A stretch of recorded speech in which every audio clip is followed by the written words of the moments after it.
আল্লাহ বলেন কুল্লু নাফসিন যায়কাতুল মাউত।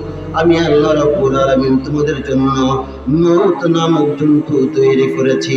এই দুনিয়ার জমিনে আমি আল্লাহ তোমাদেরকে পাঠাইলাম। তোমরা যদি ইবাদত করে আল্লাহ তাআলার মাহবুব বান্দা হয়ে যাও, তাও তোমাদের মরা লাগবে। আর যদি তোমরা অহংকারী বান্দা হয়ে এই দুনিয়ার জমিন থেকে চলে যাও, তারপরেও মরা লাগবে। আল্লাহু আকবার। আল্লাহ রাব্বুল আলামিন বলেন, বান্দা আমি আল্লাহ তোমাকে তৈরি করলাম ফি আহসানি তাকওয়িম। কত সুন্দর করে আমি আল্লাহ তোমারে বানাইলাম, কত সুন্দর করে, কত হুসনে জামিল আমি আল্লাহ তোমাদেরকে বানাইলাম, কত মুহাব্বত করে আমি আল্লাহ তোমারে বানাইলাম। ও বান্দা, এইরকম মুহাব্বত করে বানানোর পর আবার যখন তোমরা দুনিয়ার জমিনে আমি আল্লাহকে তম্ব করে চলো, অন্যভাবে চলো, আমি আল্লাহর বড় কষ্ট লাগে।